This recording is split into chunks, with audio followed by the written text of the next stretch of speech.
Wow, we have people from all over. So, just for anybody that missed it, go ahead and pop in the chat where you're coming to us from and what your role is. And I'll just make sure we're not missing anybody before we officially get started. And we'll take a minute to introduce ourselves one more time. So, my name is Ashley Yazarlou. I am an ed tech instructional coach here in Hemet Unified School District in Southern California. I help teachers with integrating technology into their instruction. I work primarily with secondary ELA teachers in our district. Helping them to provide quality first instruction using technology as best they can and finding that balance between technology and traditional learning methods. And I also work with our new teachers who are trying to clear their credentials through our CTI program. And I work with specific teachers for about 2 years as they go through this credentialing program to get their teaching certificate all cleared and ready to go here in SoCal. I also am a part of our Inland Area Q organization. If you're not familiar with Q, it's a huge tech organization out here on the West Coast. They put on big conferences for teachers, and I serve as part of a board of directors that oversees San Bernardino and Riverside counties out here. We provide conferences and PDs and meetup opportunities for educators looking to network. And just for fun, I host a podcast called Blending In Podcast. You want to check it out.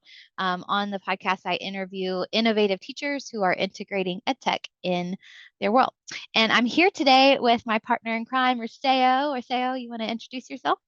Yeah, good morning, everyone. Thanks for being here. My name is Resego, and I'm on the partnerships team at TeachFX. And coincidentally, I discovered TeachFX when I was doing my CTI induction program and clearing my credential.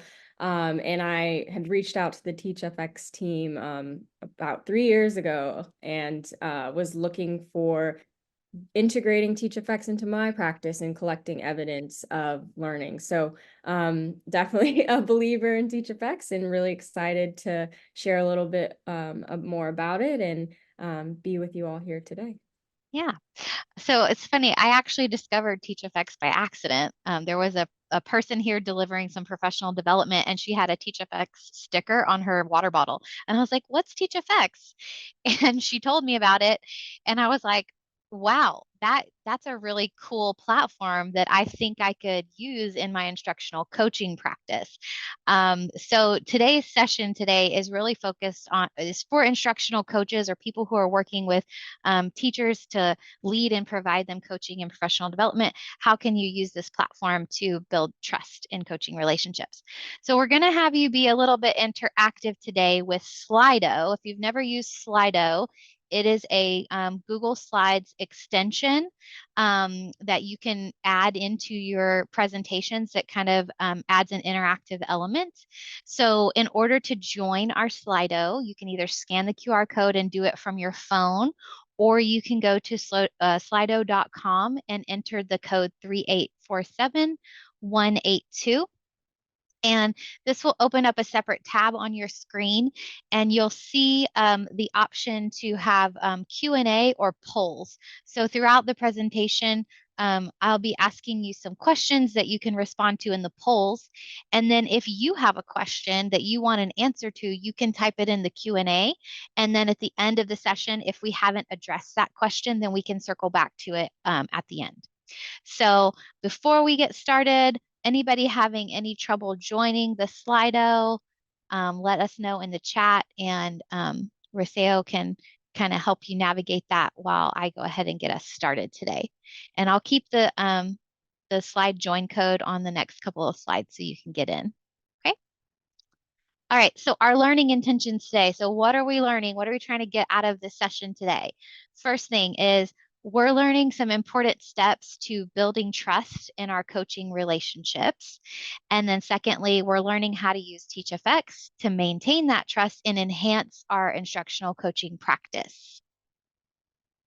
Success criteria. So how do you know you're going to be successful in taking in the learning for the day? By the end of the day's session, we want you to be able to identify some steps that you need to take to build trust in your coaching relationships. And then we want you to walk away with some ideas for how you might use TeachFX to maintain trust and enhance your instructional coaching practice. So the first little activity that I have for you today is I want you to think of someone that you know professionally with whom you have a very high degree of trust. So someone you know professionally with whom you have a high degree of trust. And I want you to think about what characteristics that person has that is supporting the establishment of trust with that person. So, what about that person made you trust them? So, we're going to have you first answer on the Slido. So, think about some characteristics and take a few minutes to type in your response to that question on the Slido. What characteristics supported the establishment of trust with this person that you know professionally? Okay, so I see they were knowledgeable and experienced.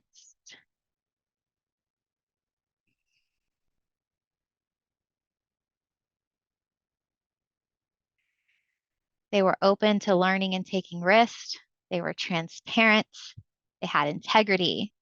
They were vision focused, communicative, honest. Perfect. Yeah. So we know in order to build trust with somebody, there are some building blocks that have to happen first, right? Someone mentioned communicative, right? They got to have good communication. You need to see that they have a commitment to your coaching relationship.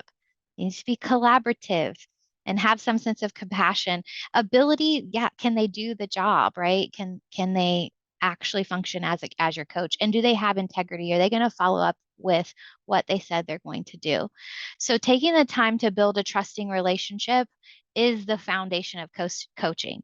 If you don't have that trust in the relationship, then TeachFX or any other AI tech tool, none of it is going to matter because that is the foundation. You have to have that first. So at this time, I'm going to give you a bit.ly.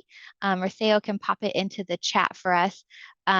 This is the bit.ly to the participant version of these slides so that you can access them today.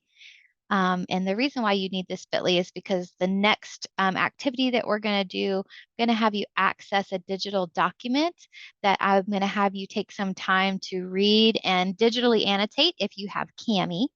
So the bit.ly is bit.ly/build trust hyphen teachfx. And there are some capital letters in there, and those do need to be capitalized in order for you to access the bit.ly. Okay. So on the next slide, there is this document from Placer County Office of Education. It's a short 2-pager. It's all about relationship is the title. Click the image to open it, or Reseo can pop it into the chat. She'll pop the Cami version into the chat. If you have Cami, you can open it to annotate with Cami. If not, there's going to be a view only version that she can pop into the chat as well. I'm going to have you open that and take a few minutes to read the 10 steps of establishing trust. And then I want you to reflect on which are of those 10 steps are your areas of strength and which are your areas of growth in your own coaching practice. You can annotate the text as you see fit. After about 5 minutes, we're going to respond on the Slido with what are the most challenging steps for you for building trust. So go ahead and I'm going to start the timer, and you can take about 5 minutes to read through those 10 steps.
Right, about 2 minutes left to finish perusing that article and reflecting on your strengths and areas of growth.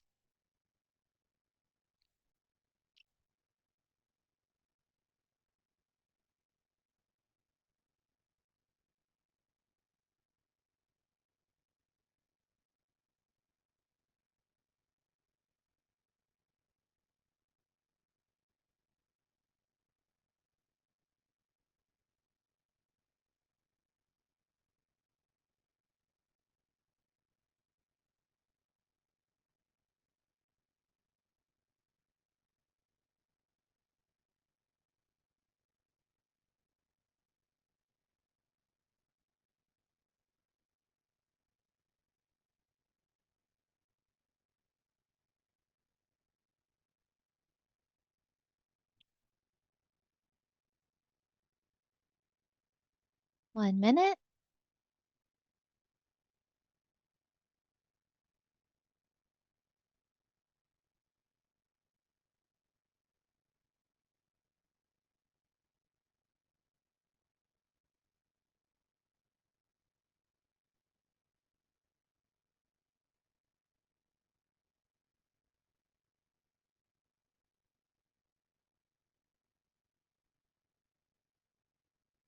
All right, in this last 30 seconds, be thinking about of what you read. What do you find to be the most challenging steps to building trust?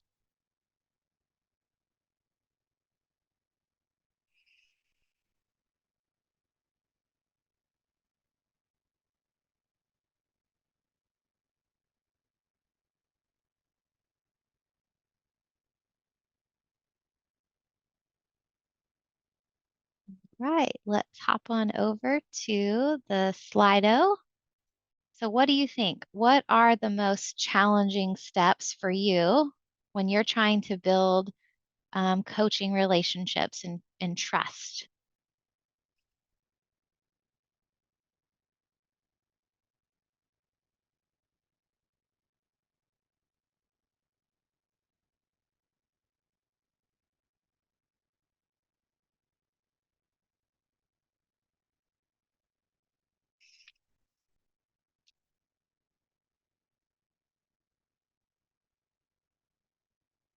Okay, I'm seeing some answers come in. I'll give you another 30 seconds to respond.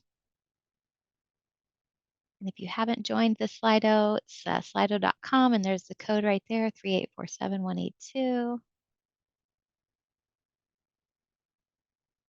Right. So yeah, listening is at the top of the list. It's so hard, right? Like this was one of the things that was so hard for me in my coaching practice when I first started to really truly focus on what somebody else is saying and listen to what they're telling me. Um, Connecting is up there and gathering background information, establishing confidentiality, asking questions and asking for permission to mentor, and then the planning and preparing. All right. So TeachFX actually is great. Yes, Tom, you're right. It does take time, and we always don't have enough of it. It's true. We always have an agenda of things that we're like trying to get through, that some training that we have to do, or some task that who we're coaching may have to complete. And so sometimes that can take over our thoughts and we don't necessarily do the best at listening. Sometimes we listen to just respond to, we already have in our mind what they need to do to fix whatever the issue is, and we're just ready with an answer. So taking time to just wait, take in, and ask for that permission before giving the idea, and then asking questions to help them reflect and then come up with their own solution to the issue that they're having. It's hard. It's a hard skill to learn how to do. Um, so I'm going to give you a specific example from my coaching practice of someone that I worked with over a course of a 2-year period to really build trust, and then how we use TeachFX in our coaching practice. So this is Heidi. She is a middle school ELA teacher here in our district. She came in as a brand new, fresh out of school year 1 teacher, and got partnered with me as her CTI coach through this program to clear her credentials and earn her tenure. So the first year that She was partnered with me. That was the year we just really established building trust in our relationship. I was providing a lot of support and resources for her during the year one and engaging her in cycles of inquiry that she had to complete for the program. Through these cycles of inquiry, we were noting where she was struggling and coming up with a plan of how to sort of help with the issues that she was struggling with, whether it was classroom management or student behaviors or lesson planning or time management, variety of things, right? I conducted lots of classrooms observation and provided her some glows and grows feedback. And so that first year was really foundational to building trust. When we got into year two, once that trust was established, I was able to go deeper with her on those cycles of inquiry. I was able to go into her classroom, and she was comfortable with me coming in and modeling for her students, co-teaching with her, even doing on the spot like whisper coaching. And at that point in time, I noticed the shift in our relationship. She began to reach out to me to solicit the feedback rather than me constantly questioning her about like, well, what do you think, and where can I support you? She started calling me, texting me, emailing me, hey, what do you think about this? What if I tried this? Do you think this would work? So I knew at that point the trust had been established, right? So then I began to introduce her to this TeachFX platform. I noticed in my observations of her class that she was struggling with engaging her students in academic discussions. She was not providing her students enough opportunities for structured discussions. She wasn't really giving her students the scaffolds and supports that they need to have an engaging academic discourse, and she was not really using wait time as a strategy to give students time to really think and process their thoughts before speaking to their peers. I could see all these things, but just going in and telling her, hey, you're not doing this, this, and this, that's not a good tactic to get her to try to start to do some of these things. So I suggested, hey, there's this really cool AI app called TeachFX. I think you should use it to try to get some insights into the discussion dynamics that you're happening. And then I got to explain to her what TeachFX was and how it works. So I'm going to turn it over to Reseo as the TeachFX expert to give you a little more insight about what the app is and exactly what it does.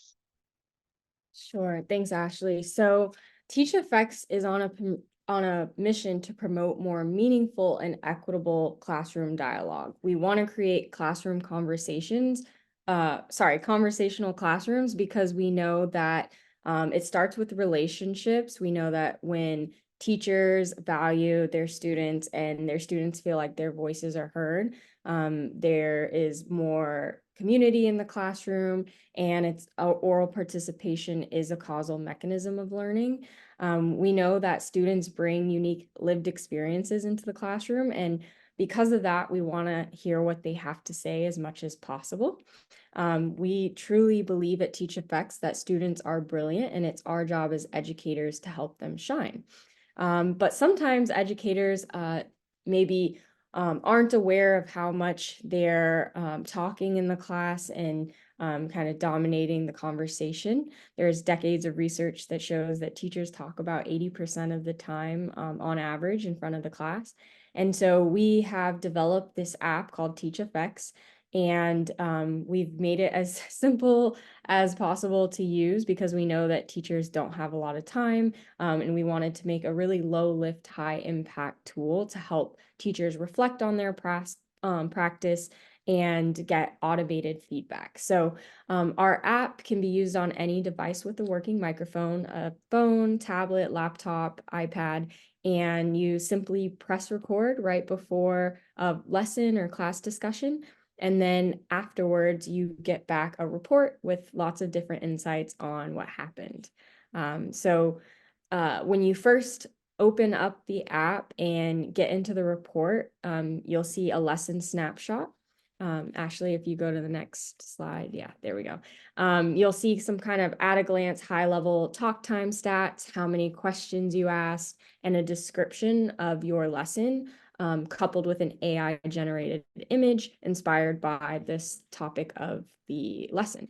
Next, you look at a set of 3 curated moments where maybe you asked a really great question that got students talking and engaged, or maybe there was a really powerful student-to-student interaction that we want to highlight. In that moment, you will see a AI-generated description of what you did to move the learning forward in that moment, as well as a quote and the opportunity to play back that audio and see visually in the recording that moment happened.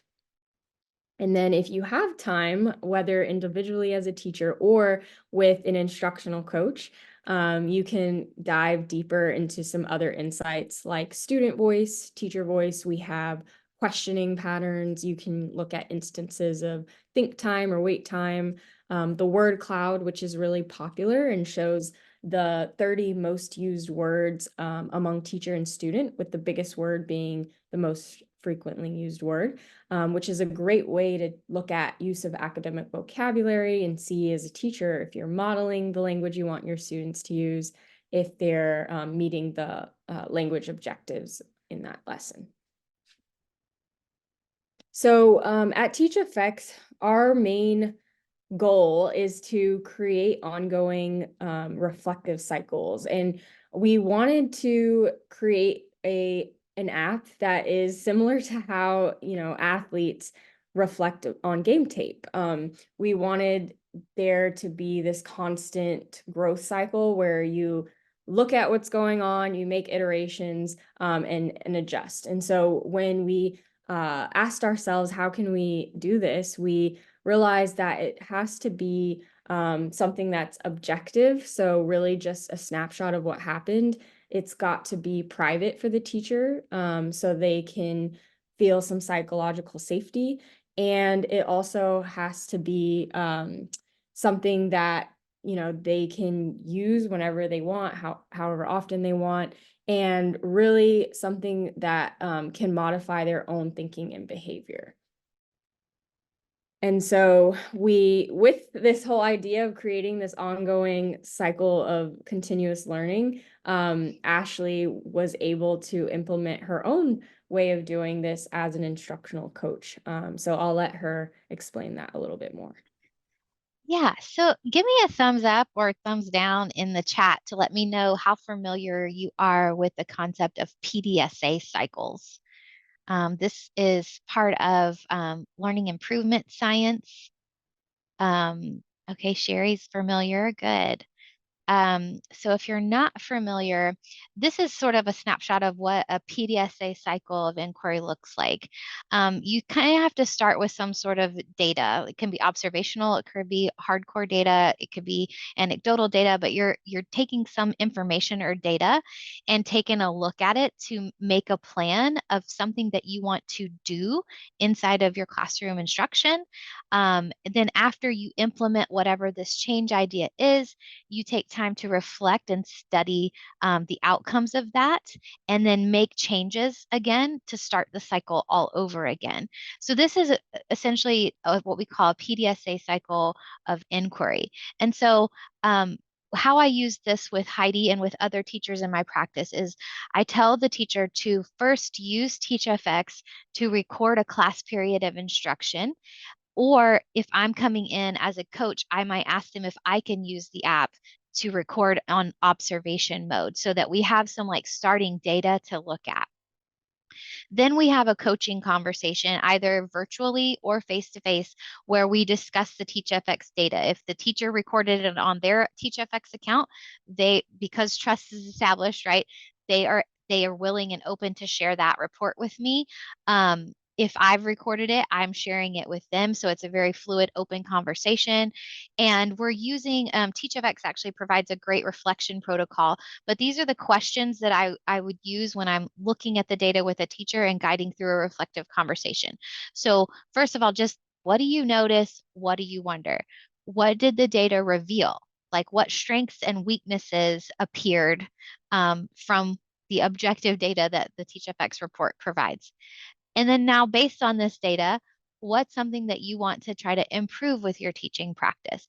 And specifically, this is usually aligned to stimulating that academic discussion and creating more equitable opportunities and more structured opportunities for classroom dialogue. And then we make a plan. So, what ideas do you have for next time? Let's brainstorm a plan together. Then once we have a plan going, the teacher takes what they've planned and they do it in their class, and they use TeachFX again to record a second time. And then we are able to compare that first recording to the second and see what is improved, what needs to change.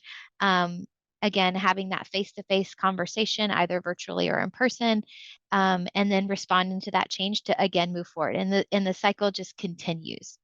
So this is essentially how I have used TeachFX in my coaching practice and used it to enhance conversations that I have with people that I'm coaching.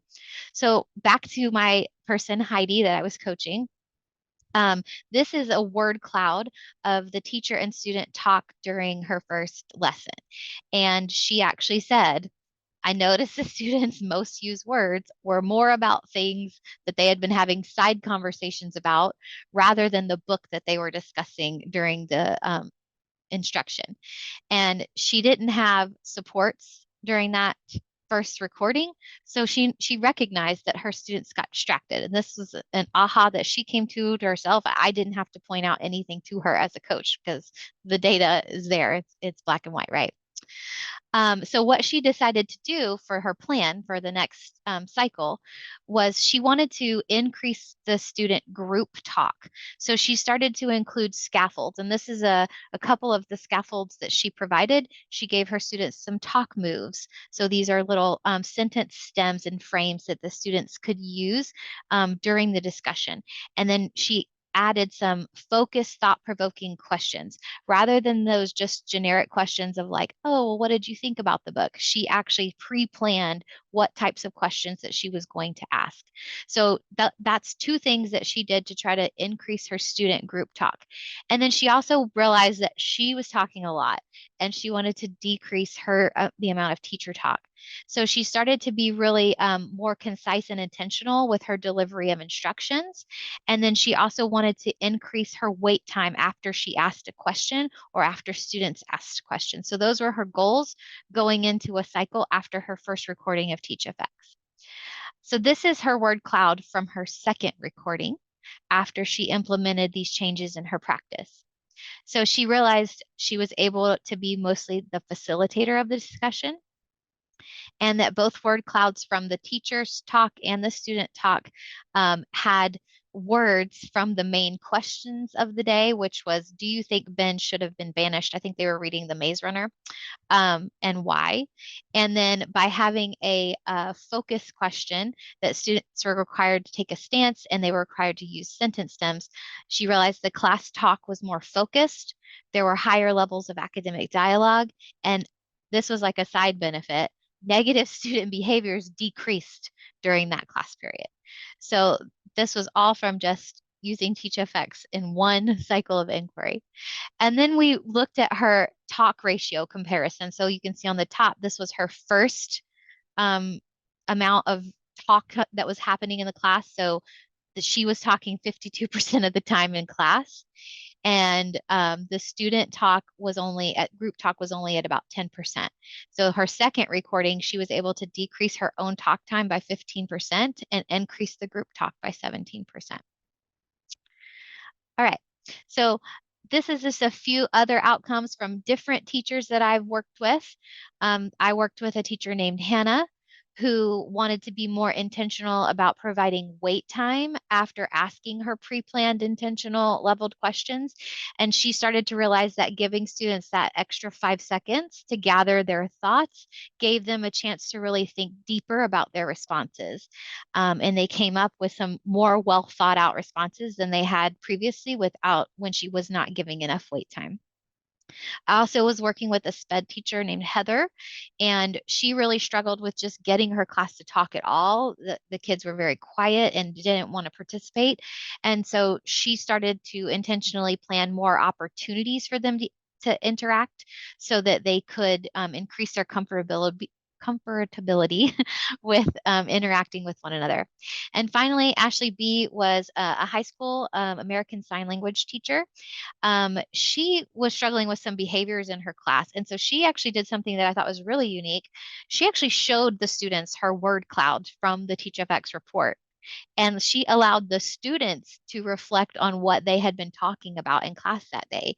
And they were able to point out that, like, some of the things that they were talking about were off topic and not really necessary to the class. And seeing that visual really helped hold them accountable for the accountable academic talk in their learning community. So I thought that was really interesting that she decided to share it with her students.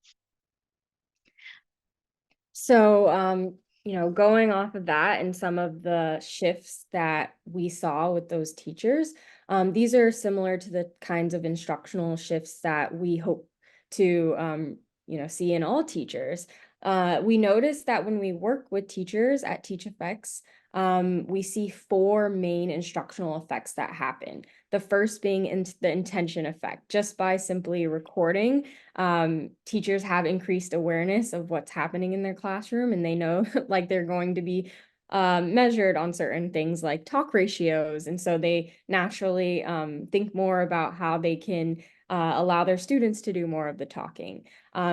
We have the reflective effect, where just by teachers seeing their own private data that's non-evaluative, it helps them to make adjustments in their lesson and modify their own thinking and behavior. And then, of course, the coaching effect, which creates common ground between the teacher and coach relationship.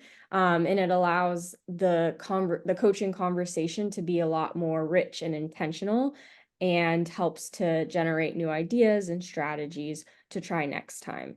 Especially when the relationship is similar to how Ashley and her candidates or teacher she was working with is, where there's a lot of trust. And then lastly, we see a culture effect in the classroom, where over time, students feel a lot more comfortable speaking and participating in class, because they see the shifts that is happening with their teacher, and how they're inviting them into the conversation more, and doing more of the facilitating in the classroom. Absolutely.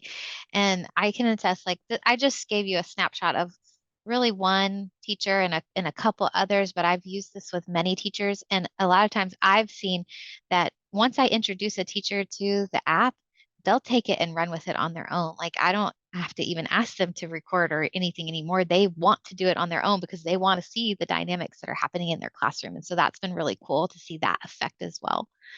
Um, so my question for you as we sort of get towards the end of our time together is, what steps do you need to take as a coach to build trust in your coaching relationships? And how might you use TeachFX to help you do this? So I'm going to give you a second to go back to our Slido and just reflect and think about that for a minute. How do you envision that you could use TeachFX to help you build trust?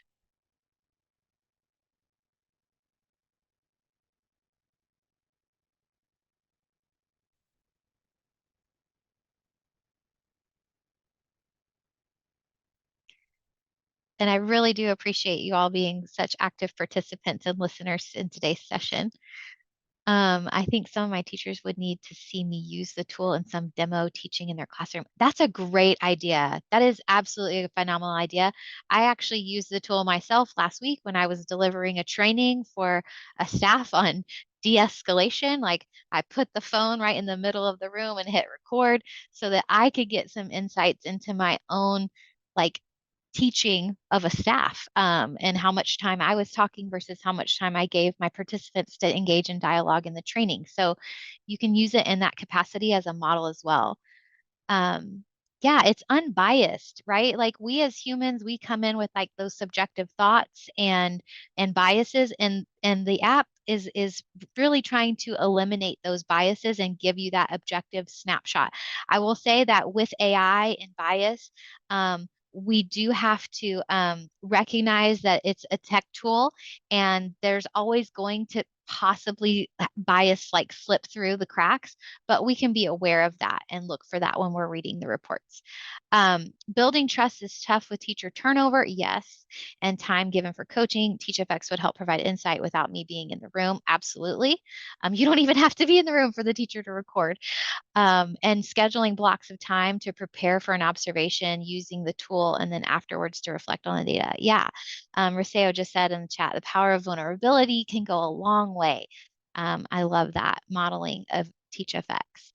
Okay, so did we achieve our success criteria for day? Can you identify what steps you need to build trust? I think you just did, right? And then do you have some ideas? You definitely shared some great ideas for maintaining trust using TeachFX. So I think we did achieve our success criteria. I did see some questions come through in the Slido, so let's take a few minutes to address some of those. Um, so Reseo, you might want to take that one at the bottom. The conversation when introducing concepts around security of the recording. Can you talk about TeachFX's FERPA and COPA compliance? Yeah, absolutely. So the good news is that TeachFX is FERPA and COPPA compliant because the use of TeachFX is for professional development. You actually don't need any parental permissions or anything of that nature. And we are compliant because we don't actually collect any student identifying information. And so that there's no collection of student data. And for that reason, we we find that a lot of schools and districts are able to introduce TeachFX without a ton of like data and privacy and legal kind of paperwork or anything like that. Okay, I see you, Sherry. Thank you. Yeah, so if that first question and that last question kind of do have to do with that privacy of the recording and security, if Reseo didn't fully address your question, feel free to unmute and we can dialogue about that more. But before we go, I do want to address that middle question about when you're connected to an admin team as a coach and they want to know how it's going in a particular teacher's class. Oh, thank you, Roseo, for popping the privacy policy into the chat. Um, yeah, so for me in establishing confidentiality, that was one of those steps that we read about in building trust at the beginning of today's session. Your teacher has to know that you are not going to be going to the admin to talk to the admin about what's happening in the classroom with that teacher's growth. The only time that you should have a conversation with admin about a teacher's something that's going on with the teacher if it's a student safety concern or it's a situation where that teacher really should not be in the classroom with kids, like that extreme situation. The goal of your partnership and your relationship as a coach is to help that person become better at their job and to become a high quality educator for students. And so if that trust is broken and they think that you're going to the admin to kind of like tell on them, then you're not going to be able to help that person become a high quality teacher.